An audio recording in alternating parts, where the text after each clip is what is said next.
I actually worry that the biggest transfer here is of reliability risk. So we've seen in Texas Winter Storm Uri, for example, how individual residential customers can bear the brunt of a cold front if the grid is not set up to prioritize their service over some large loads that can easily ramp down when there's a reliability crisis. Oh, yeah. Yeah, so a lot depends on how the industrial rates and deals are cut.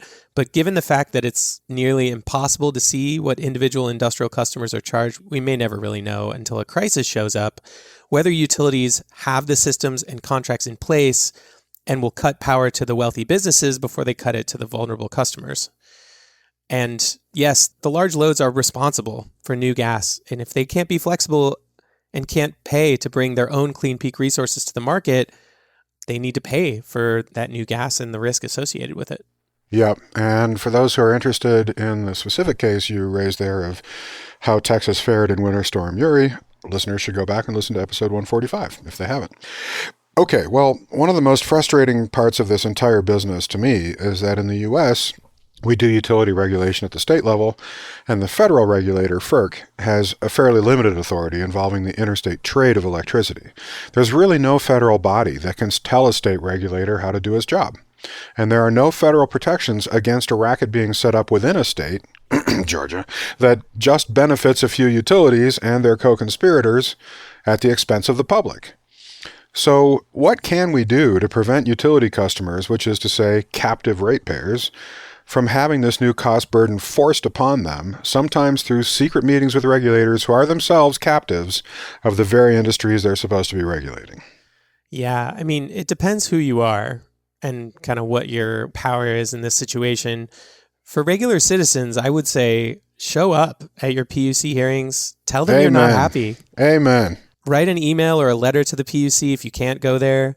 Reach out to your consumer advocate, or if you don't have one, reach out to your attorney general's office. So I think there's a lot of power in showing up. And I've seen firsthand, especially when it comes to, say, net metering fights, like people getting out and showing up and taking the regulators to task for the decision that they're proposing is an effective exercise of democracy. And they do have to listen to you. And they will. It can influence them. So start there. But policymakers have the power here. I think for regulators, the message is don't panic. Let the planning continue in regular order. And to the extent you have the opportunity, push for more creative solutions that are more compatible with a low cost, low carbon future. And for things that require fast solutions, you can still broaden the solutions beyond new gas to things like demand response, self-generation, grid-enhancing technologies, etc.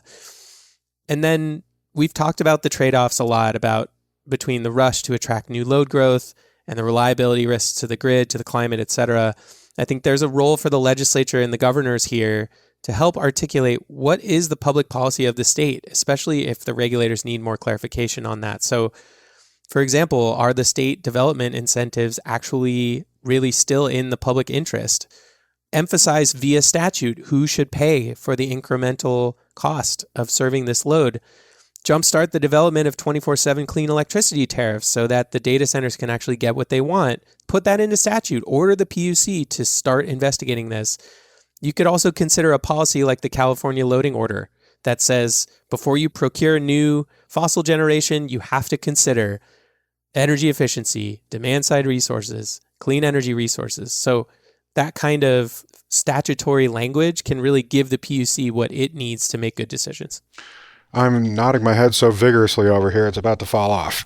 Those are all terrific suggestions. And, you know, even for those people who aren't situated in their lives such that they can spend time getting involved in a regulatory proceeding or something, there are national organizations that intervene in these utility proceedings all over. That's right. There's Sierra Club Energy and Policy Institute, who we've had on the show in episode 177. Organizations like that, NRDC, are actively out there fighting utility corruption and trying to represent the interests of consumers. And they intervene in a lot of these things. So there's another way that folks can be a part of that. I mean, so far, we've really confined our discussion here today to the utility level processes for capacity expansion.